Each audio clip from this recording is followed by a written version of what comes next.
धाकड़ खबर, बेखौफज़ुबां, बेबाक अंदाज। धाकड़ खबर में आपका स्वागत है। मैं आपके साथ हूं अकरम रईस खान। फिलिस्तीन और इजराइल के बीच शुरू हुई जंग का आज छठा दिन है। दावा किया जा रहा है, बताया जा रहा है कि 23 लोग अभी तक मारे जा चुके हैं और इजराइल जो है वो बिल्कुल मटिया मेट करने पर उतारू हो गया है पूरे गाजा शहर को, और उधर हमास के साथ साथ हिजबुल्ला भी आ गया है। ये तमाम चीजें अब तक पहुंच रही हैं, इस पे बात करने की भी जरूरत नहीं है। अमेरिका जो है अपना जंगी बेड़ा भेज रहा है, यूरोपियन यूनियन भी भेज रहा है, और भी तमाम देश जो हैं, कोई आर्थिक मदद की बात कर रहा है, कोई मानवीय पहलू की बात कर रहा है। लेकिन इसके इतर भारत के परिप्रेक्ष्य में जो ये घटनाक्रम चल रहा है, इसको समझना बेहद जरूरी है, क्योंकि दुनिया के दो बड़े देश, एक चाइना और एक इंडिया, उसको लेकर जो चीजें सामने आनी चाहिए वो अभी तक नहीं आ रही हैं। क्योंकि सवाल उठाया जा रहा है कि हमास को ट्रेनिंग जो दी है वो चाइना ने दी है। अब चाइना पे अगर सवाल उठाया जा रहा है तो आप समझ लीजिए कि उसमें सीधे सीधे अमेरिका इन्वॉल्व है। और अगर अमेरिका चाइना पर सवाल उठा रहा है और भारत इजराइल के साथ खड़ा हो रहा है, तो जिस चाइना से हमारी पहले से तनातनी चल रही है, क्या उस चाइना से हमारी और तनातनी बढ़ जाएगी? और क्या इसके चलते जो मुस्लिम दुनिया से भारत की एक लंबे समय से दोस्ती दिखाई देती है, जिसको रूस और चाइना लगातार तोड़ने की कोशिश कर रहे हैं ताकि भारत को कमजोर कर सकें, उस बारे में कोई बात नहीं की जा रही है। तो हम इन्हीं दोनों पहलुओं के आसपास अपनी बातचीत को रखने की कोशिश करेंगे। क्या चाइना की वजह से हमास मजबूत हुआ है, और क्या इजराइल के साथ खड़े होने की वजह से जो चाइना और रसिया की साजिश है भारत के खिलाफ मुस्लिम देशों को तोड़ने की, वो कामयाब हो रही है? क्या अमेरिका के साथ दिखने का नुकसान हो रहा है क्या? इन्हीं तमाम पहलुओं पर बात करने के लिए हमारे साथ स्काइप के जरिए जुड़ रहे हैं रामचंद्र जैन जी। वो नेवी के रिटायर्ड ऑफिसर हैं और हमारे साथ लगातार कई सारे मुद्दों पर बात करते रहते हैं। बहुत शुक्रिया सर वक्त देने के लिए। मेहरबानी, आपको धन्यवाद। इस आरोप में कितना दम है कि चाइना ने ट्रेंड किया है हमास को, या ये ऐसे ही हवा में उछाला जा रहा है? क्योंकि अमेरिका हर मुद्दे पर चाइना से टकराने की कोशिश करता रहता है, क्योंकि चाइना एक बढ़ती हुई अर्थव्यवस्था तो है ही दुनिया में। देखिए, इस सारे खेल को समझने के लिए पहले हमें उस परिप्रेक्ष्य में जाना पड़ेगा। चाइना अच्छे से समझता है आज की सरकार को कि ये सरकार जो मुस्लिम वर्ल्ड है, जिसके हमारे साथ हमेशा से अच्छे ताल्लुकात रहे हैं, रिलेशन रहे हैं, ये सरकार उनके साथ नहीं चाहती। वजह यह है कि नरेंद्र मोदी पेगासस को लेकर इजराइल में फंसा हुआ है और उसको ये पता है कि अगर इजराइल का साथ नहीं दिया तो पेगासस का जिन बाहर नेतान्याहू, वहाँ के प्रधानमंत्री, बाहर निकाल सकते हैं। तो इससे चीन के दो तीन उनके खुदगर्जी कहो या उनके अपना स्वार्थ सिद्ध होते हैं। एक तो यह है कि वो शायद इंडिया को मिडिल ईस्ट से, सऊदी अरब से खासकर काटने में कामयाब हों, और वो खुद हमारी जगह अपने आप को वहां बिठाना चाहता है, उनकी कोशिश भी रही है। तो और ये चाइना की सोची समझी चाल है कि इंडिया जो है, इंडियन प्राइम मिनिस्टर खासकर, इंडियन गवर्नमेंट फिलिस्तीन के साथ थी, आज भी है और रहेगी। ठीक है, इस मुद्दे पे आएंगे, आगे विस्तार से इसको समझने की कोशिश करेंगे। लेकिन पहला सवाल मैं आपसे यही समझना चाहता हूं और विस्तार से, क्या चाइना ने वाकई में हमास को ट्रेंड कर दिया है? क्योंकि चाइना जिस तरीके से अफगानिस्तान को स्वीकार्यता दे चुका है, वहां पे अपना दूतावास खोल चुका है, जिस तरीके से उसने सऊदी अरब और ईरान के बीच जो दुश्मनी चल रही थी वो खत्म कर दी है, और उसका जो प्रभाव मध्य एशिया में बढ़ रहा है, क्या अब उसने हमास जैसे संगठन को ट्रेनिंग देकर इजराइल के खिलाफ तैयार किया है? इस बात में कितना दम है? आपको ये समझना होगा कि चाइना ने अफगानिस्तान को जो मान्यता दी है, फॉलोड बाय ये हमास का जो आक्रमण है, तो ये दोनों एक ही इकट्ठे हमें देखने चाहिए। हमास को ट्रेनिंग उन हथियारों से दी है जो अफगानिस्तान में अमेरिका हथियार छोड़ गया था, और चाइना ये समझता है कि इस सरकार की पॉलिसी अमेरिका के साथ जाने की ज्यादा है, और अमेरिका को नाराज नहीं कर सकते, कारण कि इजराइल के साथ यूएसए अमेरिका है। और ऐसे हालात रहे, अगर अमेरिका खुलकर इजराइल के साथ आया तो ये लड़ाई जो है मैं समझता हूँ भारत के अंदर लद्दाख में भी आ सकती है। अब आप पूछेंगे कैसे? जी। क्योंकि अमेरिका के खुलकर साथ आने से रूस पीछे नहीं हटेगा। रूस भले ही हमारी दोस्ती का दम, हम ज्यादा दम भरते हैं रूस की दोस्ती का, रूस को हमसे कोई खास फायदा नहीं है। सही मायनों में कोई खास फायदा नहीं है कि अदर देन के हम उसके हथियारों के खरीदार हैं, उसके लिए एक बाजार है जो जिस बाजार को अमेरिका कोशिश कर रहा है कि वो कैप्चर करे। ज्यादा से ज्यादा रूस जो है चाइना को कंटेन करने के लिए हमें इस्तेमाल कर सकता है। रुपया, अब चाइना और रूस एक साथ हो गए तो चाइना पे दबाव बनाएगा रूस कि तुम लद्दाख में कुछ ना कुछ छेड़छाड़ करो, वहां पर अपना फ्रंट खोलो। और मोदी, जब तक नेतान्याहू है, पेगासस है, मोदी इजराइल का साथ देगा ही देगा। तीन चीजें अभी तक की आपकी बातचीत से निकल के आई हैं, एक एक पर बात करने की कोशिश करते हैं, क्योंकि बात मैंने शुरुआत की थी ट्रेनिंग से और आपने बताया कि अमेरिका जो हथियार अफगानिस्तान में छोड़कर भाग गया तालिबान के पास, उन हथियारों से ट्रेंड किया गया है हमास को। तो यहां सवाल यह पैदा होता है, क्या चाइना ने तालिबान के जरिए हमास को ट्रेंड कराया है? ये आप कहना चाह रहे हैं?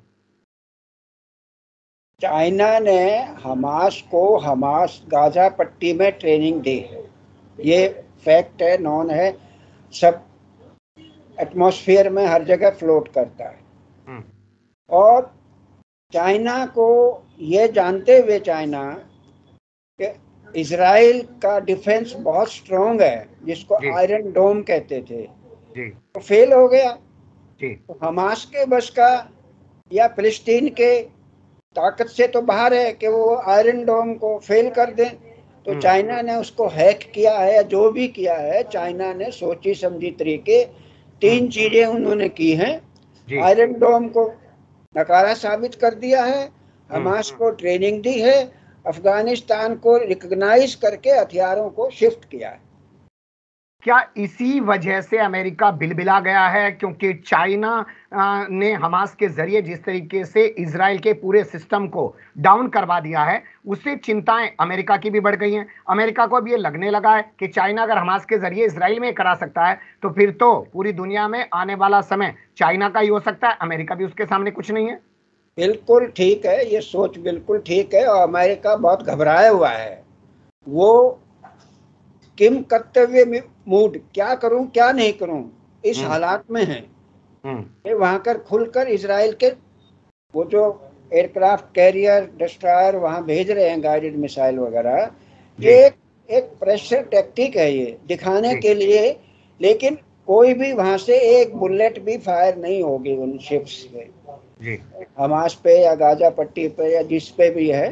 और जो इजराइल को घेरा हुआ है तीन जगह से, बहुत यानी आप ये कहना चाह रहे हैं कि इजराइल को बचाने की कोशिश करके असल में अमेरिका अपने आप को बचा रहा है और चाइना के बढ़ते हुए कदमों को रोकने की कोशिश कर रहा है, और मिडिल ईस्ट में जो उसका प्रभाव कम हो गया था उसको फिर से पाने की जद्दोजहद कर रहा है।